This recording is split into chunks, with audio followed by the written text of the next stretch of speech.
Since the 19th century, scientists have been aware of the negative impacts of carbon dioxide and other greenhouse gases in the atmosphere. Multiple studies from peer-reviewed journals show that over 97% of publishing climate scientists agree that global warming can be attributed to our greenhouse gas emissions, and the trend isn't due to reverse anytime soon. Global carbon dioxide emissions from coal reached an all-time high of 15.3 gigatons in 2021, and the Intergovernmental Panel on Climate Change projects that global temperatures will rise by 1.5 to 4.8 degrees Celsius by the year 2100 relative to pre-industrial levels.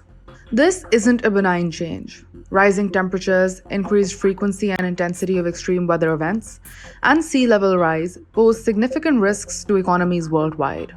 If, for instance, global temperatures rise by 3.2 degrees Celsius, the Swiss Re Institute warns that climate change could wipe off up to 18% of global GDP by 2050.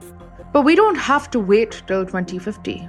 The economic impacts of climate change are already evident, and according to Morgan Stanley, climate disasters have already cost just North America $415 billion in the last 3 years, mostly due to wildfires and hurricanes.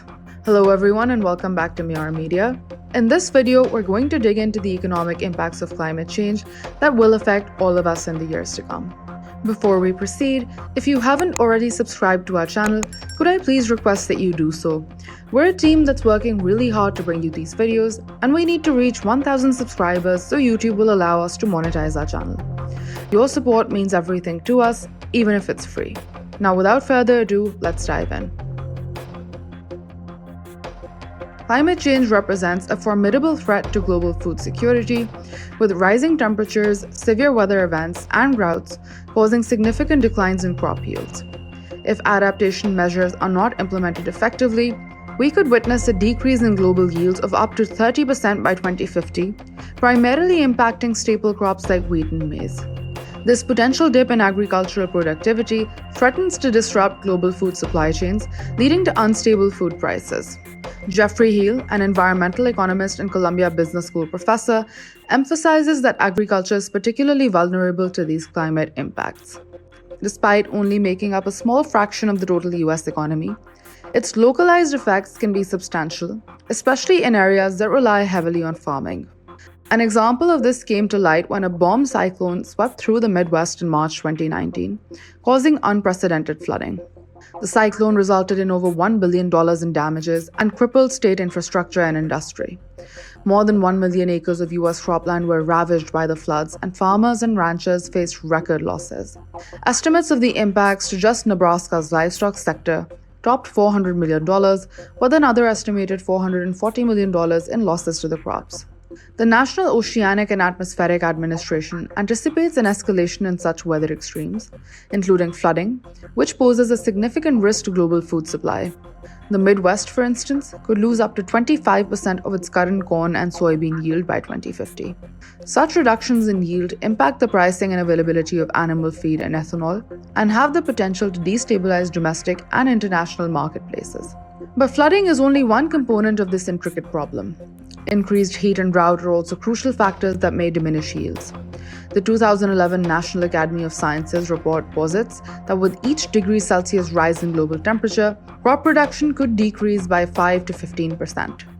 Several crops, including corn, soybean, wheat, rice, cotton, and oats, struggle to thrive beyond specific temperature thresholds. These conditions, compounded by challenges like diminished water availability, increased pests, heightened fire risks, and diminished land availability due to rising sea levels, create a daunting scenario for agriculture. Farmers are thus faced with the challenge of adapting to these new conditions while maintaining profitability. One likely outcome of these adversities is an increase in food prices, a burden likely to be shouldered by consumers. As sea levels rise and extreme weather events increase in frequency, our critical infrastructure stands at risk. The economic fallout could be significant, as massive investments needed to rebuild and adapt infrastructure to these new realities could divert resources from other development priorities. Rising sea levels are also predicted to create operational challenges for businesses and damage homes and assets. The island of Kiribati in the Pacific Ocean is a case in point, and risks submersion within the next few decades due to rising sea levels. The islands of Tibwa Tarawa and Abaneo have already disappeared, and others, including those in the neighboring country of Tuvalu, are on the brink. Rising seas also poison soil with salt, making it challenging for Tuvalu's citizens to grow crops while simultaneously contaminating the underground freshwater supplies that these island communities rely on. The situation has become so critical that Kiribati officials are contemplating relocating the entire population of 110,000 to Fiji, with some inhabitants already having moved out of fear.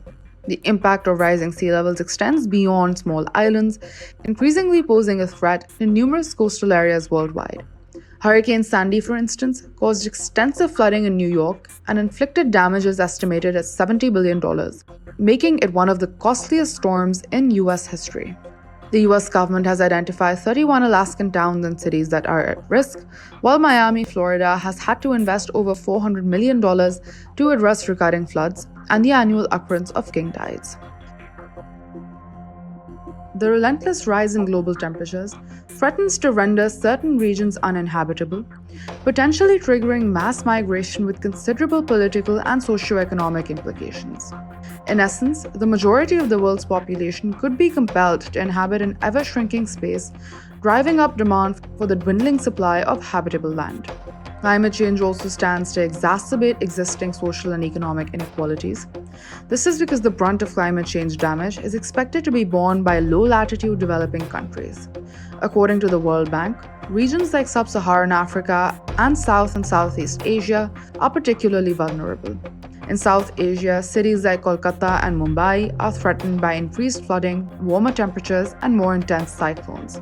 The reduction of snowmelt from the Himalayas will also likely lessen water flow into major basins like the Indus, Ganges, and Brahmaputra.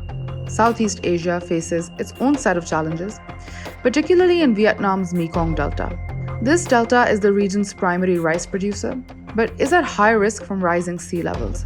Sub-Saharan Africa, on the other hand, faces considerable food insecurity due to severe droughts and shifts in rainfall patterns.